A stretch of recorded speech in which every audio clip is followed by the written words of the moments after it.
এই মুহূর্তে সারা দেশ জুড়ে একটাই প্রশ্ন, সিএএ কি এবং এর প্রভাব কতটা কাদের উপর পড়বে?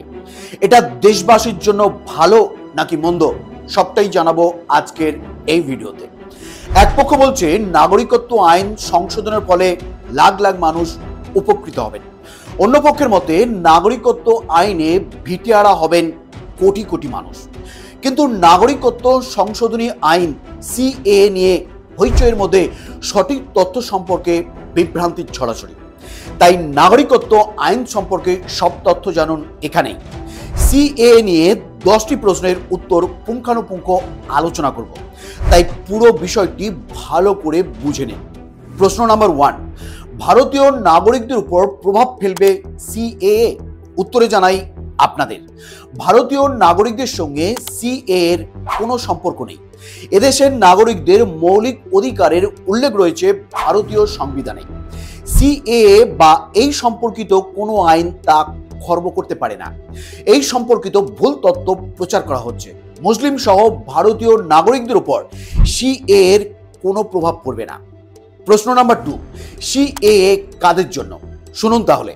2014 সালের 31শে ডিসেম্বরের পর ধর্মীয় কারণে পাকিস্তান, বাংলাদেশ এবং আফগানিস্তান থেকে বিতাড়িত হিন্দু, শিখ, জৈন, বৌদ্ধ, পার্সি এবং খ্রিস্টান শরণার্থীদের জন্য সিএএ।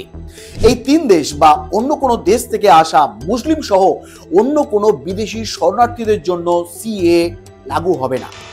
প্রশ্ন নাম্বার 3, ওই 3 দেশ থেকে আসা হিন্দু, শিখ, জৈন, বৌদ্ধ, পার্সি এবং খ্রিস্টানদের কিভাবে সুবিধা হবে সিএএ থেকে?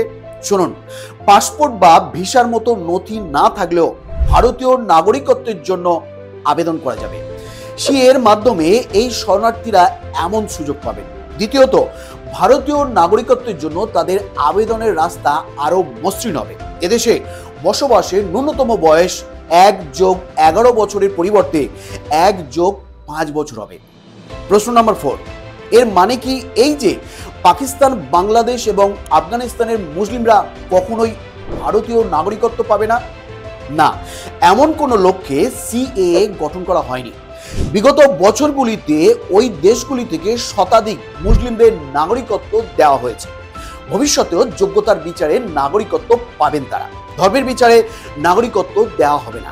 2014 সালে ইন্দো বাংলাদেশ ছিটমহল সমস্যার সমাধানের পর 14,864 জন বাংলাদেশি নাগরিককে ভারতীয় নাগরিকত্ব দেওয়া হয়েছে। এদের মধ্যে হাজার হাজার মুসলমানও রয়েছে। প্রশ্ন নাম্বার 5, উক্ত দেশগুলি থেকে এদেশে এসে অবৈধভাবে বসবাস করা মুসলিমদের কি বিতাড়িত করা হবে? না, কোনো নাগরিকের বিতরণের সঙ্গে সিএএ এর কোনো সম্পর্ক নেই। 1946 বিদেশি আইন ও 1920 পাসপোর্ট আইন অনুযায়ী এই সংক্রান্ত সিদ্ধান্ত নেওয়া হয়ে থাকে।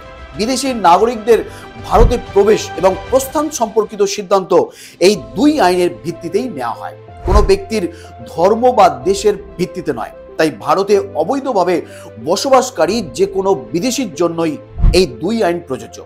স্থানীয় থানা বা প্রশাসনের তদন্ত রিপোর্টের ভিত্তিতেই অনুপ্রবেশকারী বা অবৈধভাবে বসবাসকারী বিদেশি নাগরিককে চিহ্নিত করা হয়ে থাকে।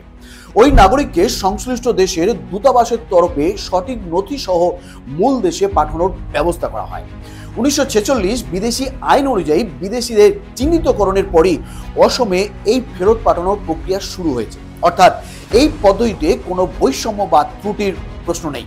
বিদেশি আইনের 3 ধারা এবং পাসপোর্ট আইনের 5 ধারা অনুযায়ী বিদেশি নাগরিকের চিহ্নিতকরণ, আটক এবং ফেরত পাঠানোর ক্ষমতা সম্পূর্ণভাবে রাজ্য সরকার ও তার জেলা প্রশাসনের হয়। প্রশ্ন নাম্বার 6, ওই 3 দেশের ধর্মীয় কারণে অত্যাচারের শিকার হওয়া হিন্দুরা কি সিএএ এর জন্য আবেদন করতে পারবেন?